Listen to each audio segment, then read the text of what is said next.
good, ladies and gents? Yeah! Woo! I'm on the time of my life. It's Friday, man. We're ready to rock and roll. We're ready to do this thing. Let's get this show on the road. A little bit of Armando, a.k.a. Pitbull. Shut up and sit down. The Business Bros Podcast was created for you. Learn from the business professionals who come to share their stories. Find out what's working in business, on social media, what's hot and what's not, straight from the mouths of successful entrepreneurs out there doing the real work. And now, welcome to another episode of Business Bros. Yeah, dude, I'm pumped. You said Armando. I was like, Armando. And then you said Pitbull, and I remember that concert that we went to, and the girls were like, "Hi, Armando." Dude, time of our lives. It's Friday, ladies and gentlemen. All of our great wives, day. all three of our wives were like, all of them, Armando. Armando. By the way, Pitbull is coming back in concert. He's probably the one artist I've seen the most. Like I've showed up to quite a number of Pitbull concerts. There have been times I went to one. There have been times where I've gone to see Pitbull and didn't quite make it to see Pitbull. So just saying, stuff like that has happened. But every single concert I've gone to is always a good time. He knows how to put on a show for show. So if you're in San Diego, I think he's going to be at the. He knows how to put on a show for show. I think he's going to be at the. I don't know I want to say Valley View Casino Center, but I don't think it's that anymore. Or the Pachanga one. I'm not exactly sure. But anyway, what used to be the Sports Center? What used to be, I still call it the Sports Arena. I still call it the Sports Arena, but you know, it always gets a different name for some reason, one way or another. I mean, it's like the stadium. It was Jack Murphy, and then it became Qualcomm, and then it was SDCCU, and then it was something else for like a hot minute there, and now it's gone. And now it's no longer. R.I.P. So they're building something else there, though. It's for San Diego State University. Oh, okay. So that's what it is. You know what's funny is so. Oh yeah, I done chopped a piece of my head off recently. So I shave my head probably every other day. And you know, today's thing is confidence, right? I have a lot of confidence with the razor. I've been shaving my head for a long time. But even when you have that much confidence, every once in a while, and dude, I got it good. Like I saw your story. I chopped off. Yeah, if you guys follow me on my Instagram, you saw this happened 3 days ago. I chopped off a good little piece of meat from my skin, and it was so like I sliced it off, and then you know I was like, oh, I knew I got it because you know every once in a while I get a good little nick going, you know, whatever it is. But I knew I got it, and I was like, oh, and then I can feel it like dripping. I can start like kind of tasting a little bit of blood. I was like, oh, it might be a little bad. And then I looked on the razor, and I saw the piece of skin there, and I was like, oh, dude, this one is bad. So I had to call the wife. I was like, babe. She's like, what? I'm like, I'm gonna need a Band-Aid. And you haven't shaved your head since. I haven't shaved my head since because I'm kind of letting it heal. I'll probably wait through the weekend or something. I'll have a little bit of a fuzz going on over the weekend, but it is what it is. But funny thing happened. So when kids always ask, you know, hey, what's going on? I just told them my brain was leaking out, so I wanted to make sure it didn't fall out. But I got asked today. I was like, why didn't you wear a Charger hat? Like. You could have worn a Charger hat, covered up the Band-Aid. Besides, they're tied for first place right now. What weekend? Might be the only time this year, but they're tied for first place. Might be the only time this year, but they're tied for first place. Half the league has a winning schedule. Half the league has a losing schedule. That's right. Same way with fantasy. Because there were no ties. There were no ties. Almost a tie. There was almost a tie, but it down to the last second. Dude, it didn't end up happening. Kicker came through. Yep. Dude, all right. Confidence. Confidence is not intelligence. I'm pretty confident about my fantasy football standing right now. I'll tell you that. That's true. That's true. Punk. Right? Pretty sure he's going to win. But that's cool. We're going to keep it here, right? We're going to keep it here. Confidence. The bros are going to maintain the belt one way or another. That's right. It's still behind you, right? It's still here. Yeah, it's still sitting in the back there. Right, it's kind of hard to see, but maybe I should move it for during football season. All right. Confidence is not intelligence. What do I mean by this? So I was having a conversation today with a teacher, and she's got some financial stuff that's going on, and so we had a discussion about what she should do and how we should approach this particular situation. And there were a couple students in the classroom, and she kind of looks over to the students. She's like, "Hey, I know we're having an adult conversation here, but keep an ear open because Mr. C is here. He knows a lot of stuff. Like this guy's really, really smart, right?" And it triggered me because earlier this morning I was listening to, I was on my run. I'm listening to the 48 Laws of Power, and they're sharing different things. And one of the things that we're talking about is this idea of having this confidence, like having confidence in what you do. It really portrays something about you, right? Like when you have confidence, it's because you know, or you're very educated, or you know something in particular. Now, confidence doesn't necessarily mean that you're smart at all these things, but you're confident in what you're doing, right? And so I wouldn't consider myself a smart individual in all things in life, right? I don't know everything that's out there. Not even when it comes to business, or not even when it comes to finance. I'd say I'm pretty well educated and well versed in a lot of places. But when I approach a problem, when I come down and I speak to a specific individual about their problems, I am very confident that if I know the answer, I'll be able to help them. And if I don't know the answer, I know people who can help, right? When I show up with that kind of confidence, people mistake the confidence for intelligence. And a case in point is, I have a number of times when people ask me questions about weird things that I have zero clue about. And what do? I grab my phone and I Google it, right? That's usually what ends up happening. And I give them the response that they're looking for, something they could have answered themselves. But the reason they come to me is because of the confidence that I have in my ability to respond, or my ability to say, I don't know what the answer is, but I can get you the answer. Right. So that was the premise of why I was like, today's show's got to be confidence is not intelligence, but it looks that way. It looks that way. So how do you get confidence? Like, what are some things that you feel that you are confident in? First of all, Ham, and then we'll talk about how you got there. Maybe she's born with it. Maybe she's born with it. Confidence, shoot. That's a tough question. I mean, it's taken me a really long time to be confident, just I guess in like my own skin. Well, okay. Before you even go even further, let's talk about growing up. Like you had little guy complex. Definitely had little guy complex. Short, always the shortest among, classmates and friends. So had to scratch and claw a little bit for I guess respect, because people thought that they could pick on me, but they as soon as we get into a fight, they learn that they can't just pick on me and it hurts when you bite back. Yeah.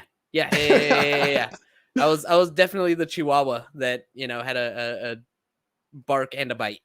The other day, so for those of you who don't know, my son Liam, he's a smaller kid as well, and so he's having. We were talking about this where he doesn't have as much confidence when he's around his friend group or people at school because he has this little guy complex as well, and so he came and asked me for advice, and like I can't really relate to him. I can give him advice, but I didn't live through that.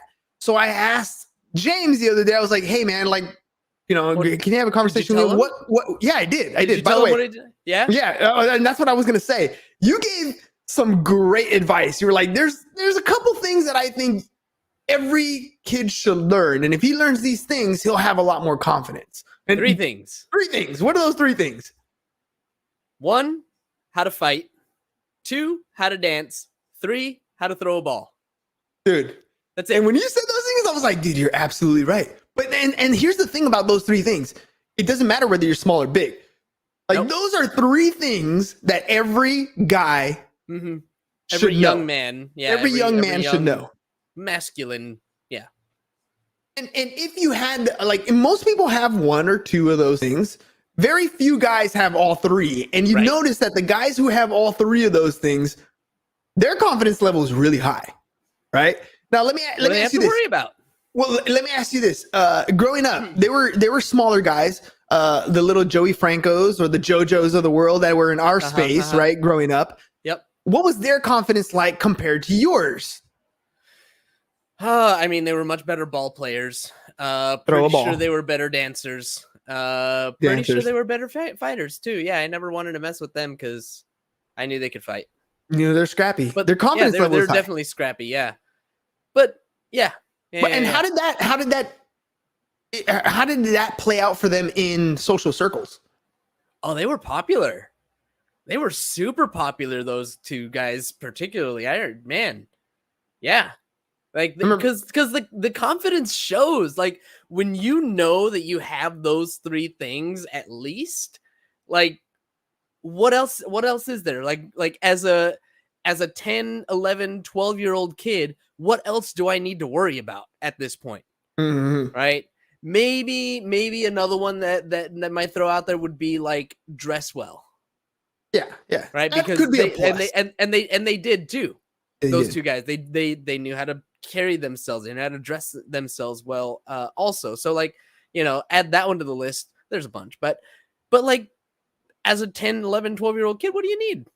Yeah. Well, the thing about the dress well part is, like, for example, if you don't have that confidence in your social circle, you're not willing to go out and make friends. You're not willing to go out and shake hands because you don't have that confidence. You know, you're not willing to go to different parties to meet new people. You're not willing to do a lot of things. So you tend to stay away, right? You tend to put yourself in a situation where you're not having social interactions. So you don't really care about how you dress as much, right? You don't want to draw attention to yourself because the fear of maybe somebody actually asking you a question or challenging you in any way or doing anything like that scares you. So you tend to not dress yourself in a way that is, you know, popular, quote unquote popular. Yeah. How did that pan out for you, like, growing up? What kind of stuff did you struggle with and have to overcome for confidence? I mean, definitely like making friends and, you know, getting girls. Definitely always struggle with that. Those are the two biggest ones. I think especially making friends though. I remember being the kid that would just like bounce around different friend groups, but never like feeling particularly connected to one. What's up, Bobber? Mr. Whitekilt? Speaking of confidence, that man has it. That man has it. Yeah, dude. So, bouncing. But when you so let's go back to ninth grade. So ninth grade comes along. You end up coming to the same high school that I'm at. You and I have completely different experiences in high school. Sure. Yeah. What was your experience like? I mean, what exactly are you referring to? Like, I mean, just what do you remember as ninth grade high school being like? Ninth grade high school being about 4'11" and soaking wet, maybe 100 pounds. Just, you know, really, really tiny little freshman. Let's see. I remember, first of all, one of the things that was just kind of followed me forever and still kind of does sometimes is I was never James. I was always Non's brother. Oh yeah, that's Non's brother. Sorry. Yeah. No, I mean, it is what it is. You came out before I did, and you know, you paved the way. But actually it still happens sometimes. Like to this day, you know, will be whatever. I remember being at Balboa Park one time and somebody recognized me and they're like, "Business bros," and I was like, "Hey, what's up?" They're like, "You're Non's brother, right?" I was like, "Yeah." Mother fluffer. Really? You just hit me with a business bro? Yeah, you're Non's brother. Obviously. Yeah. That would anyway. So there was that, and I don't know. I mean, I remember just being the smallest guy, the smallest kid on the football team, and I didn't do well freshman year though. But I don't think that had anything to do with confidence. It was just school was stupid. Well, yeah, I agree. I agree that you felt school was stupid, but I think part of it was also that a little bit of the confidence level for school stuff as well. I had a different experience. My ninth grade year, I thought was probably one of the, aside from my senior year, was pretty freaking awesome. I was in they called it Team 2000. I graduated high school in 2000. We had a Team 2000 group. We did like PE sport events together. We went horseback riding. Like it was really cool to be part of this unique experience. These group of teachers got together and really laid out a whole thing. Their concept was to have these group of people kind of be part of a group all the way through their high school experience. And so it was really, really cool to have that as part of my education path as well as part of my social path. And the opposite of you, I didn't really have the girl chasing problem. I was taller. I had that sort of thing going for me. But getting back to your story, you ended up leaving our high school and going to another high school. I kicked out of our high school, going to another high school. Kicked out. That's fine. And always tell the story, dude. Why'd you get kicked out? Because that was the funniest part. Because I threw a book at a teacher. Here, read this. It's not funny. Not funny. I mean, I think it's funny, but I knew I wasn't going to pass the class, and she was still trying to get me to do my final. Didn't understand why. I'm just trying to be left alone. Let me sleep on my desk. And she keeps slamming a book on my desk and telling me to read it. And I just chucked it over my head, and it just happened to hit her. And I chucked it over my head in her general direction. It actually hit her. And so, she sent me to the principal's office, and I don't go. I just go to your car. Me at the car. We went home. Next morning, Dad's in the principal office, and they call me over, and I'm like, oh, shit. Now I'm in trouble. Excuse me, Mr. Sears. Yeah, your son is not invited back here next year. Great. Roger that. All right. Figure this out. I mean, there was literally the third to last day of school also, so whatever. But anyway. But you go to this new school and completely different experience, right? And I think this is where your confidence starts to build. Your friendships start to build, right? I was out from under your shadow. Oh, I could make my own. Yeah, I wasn't Nan's brother anymore. I was just me, and I had to figure out what that meant. All right, I like this. I like where this is going. Let's see. So I started developing some friends. First of all, I did have to change my wardrobe because I was being called Helmet Head when I first showed up. Because I would just slick my hair straight back with gel, and it was literally like a helmet on my head. Dude, stiff. Baggy ass pants and clothes that was too big for me. That probably still maintained for a while because I think that was kind of the fashion. But come on, it was the 90s, man. Everybody who was around in the 90s knows baggy jeans are in. Baggy jeans, yeah, the Beyond Baggy, right? From Beyond Anchor Blue.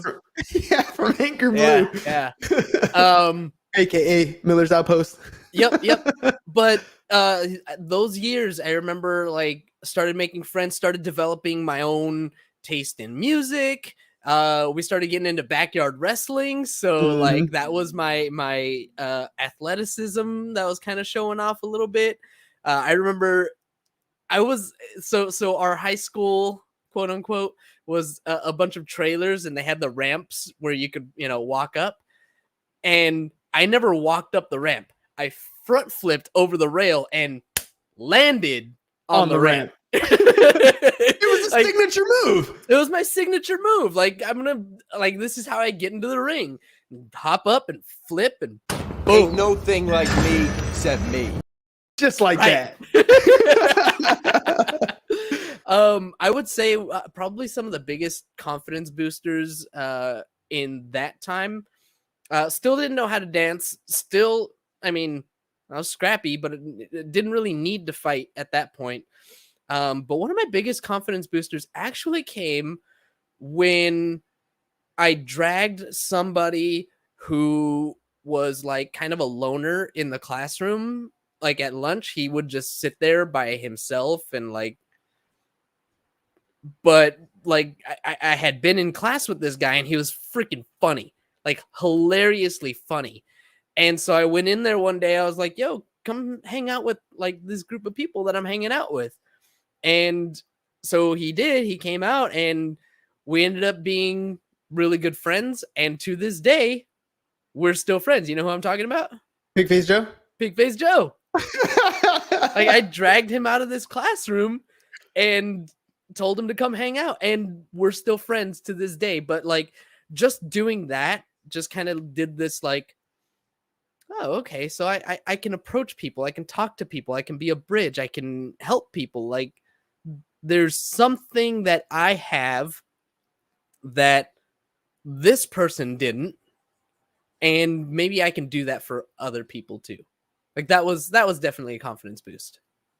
You end up graduating with barely graduating, but you graduated. We buy this property, and life starts looking like it's really good until a girl breaks your heart. You join the Navy. What did the Navy do for your confidence? First of all, I figured out that I wasn't the shortest person in the world. So there's 80 some odd people in boot camp with me, right? In my unit. And the first thing they have us do is line up in a height line, tallest in the front, shortest in the back. So I just went straight to the back, right? Thinking, yeah, I'm going to be all the way in the back. I'm going to be the last one. But nope. There ended up being like 15 or 20 people behind me. And I was like, What?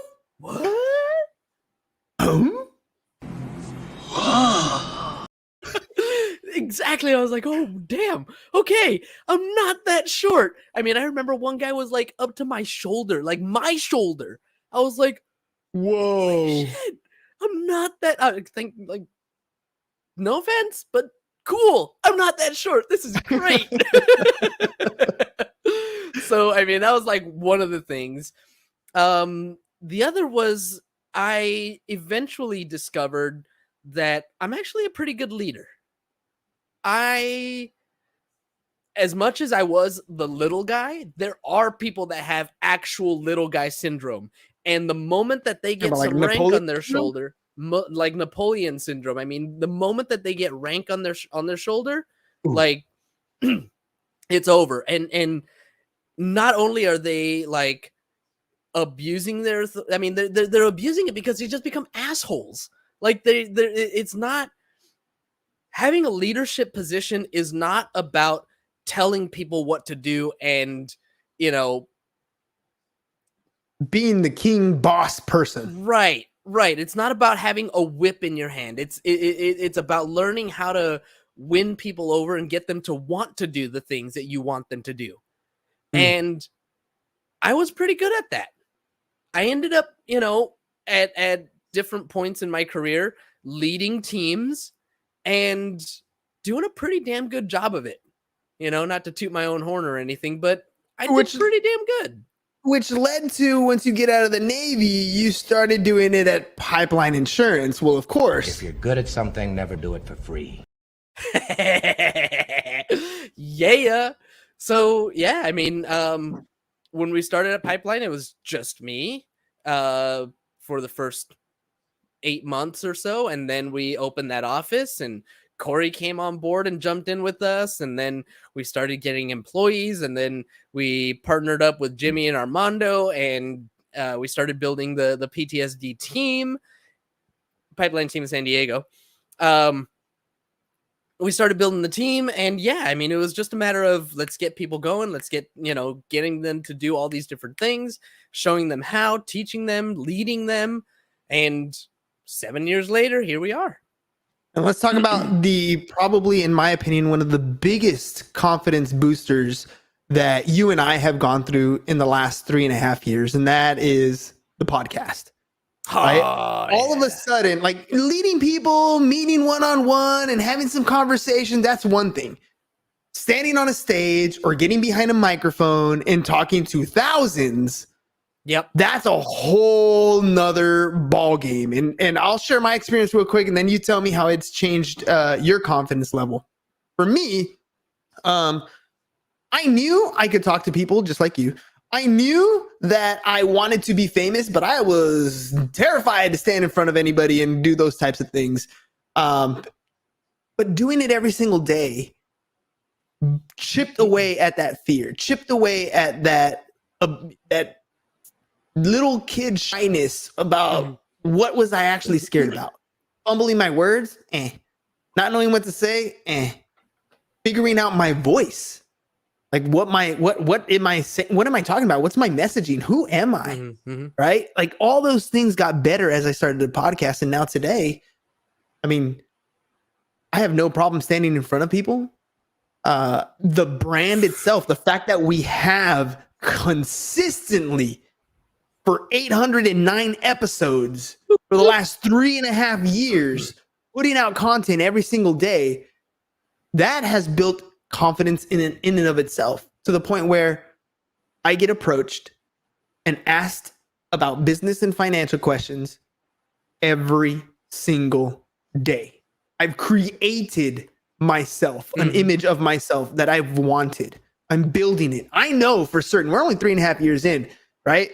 But I know at some point here in the near future, like I'm going to hit a level of business fame, right? I'm gonna hit a level of business fame, and my peers are gonna look around and be like, "Dude, he came out of nowhere." Like overnight success, and they're like, it's just only gonna be like 7 years in the making, right? They don't see all that. They don't see all that. But what they do see is this person who is 100% confident, who will get behind a mic, who is articulate, who just can, at a whim, we give them a mic in front of a crowd of people at Petco Park Stadium, and no problem coming up with something to talk about. That's confidence, right? And the whole group is Billy Genius Marketing. We're geniuses, right? So you can kind of see it behind me, genius, right? Even on my genius squad, I always feel like they give me more praise and they see me more intelligently, more highly, a much better marketer than I feel I actually am in reality. And this platform and my ability to speak, that's what it's done for me. That's what the confidence level has done for me. What's it done for you? Mostly the same. Funny is I never wanted to be famous. Still don't really want to be famous. Famous is not my gig. You can have that. I just want to be rich. But I'll take the rich. I'll take the rich. I don't need to be rich and famous, just rich. Just the rich part. But it has definitely given me the confidence to just talk to people in general. Like I've always considered myself, even though, all this stuff that we just talked about, like I've still considered myself more introverted, more shy, more, whatever, like, but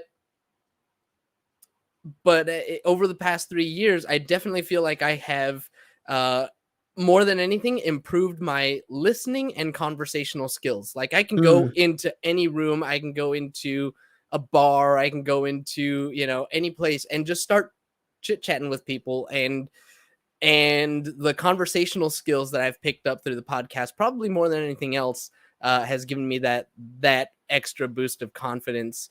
Give it a 10. A 10. I give it a 10. Yeah. Yeah. Yeah, dude. You're absolutely right. Listening skills. I think that's.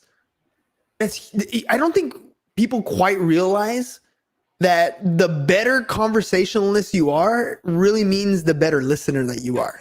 Yes, 100%. 100%. Active listening and mirroring. Mirroring has been the biggest, like, you just start talking about one thing or another, and as they're finishing up what they're saying, ask them about the last thing that they said. Oh, tell me more about that. Yeah. Or repeat what they've said. Wait, so you're saying this, and this? No. What I meant was blah, blah, blah, blah, blah, blah. It's amazing how it works, right? It's great. It's amazing. But again, why? Because you're letting the other person talk, right? You're giving the other person the spotlight. If we have a conversation and we talk about you the entire time, then I think we've had a really good conversation. And I think we've had a really good conversation. Yep.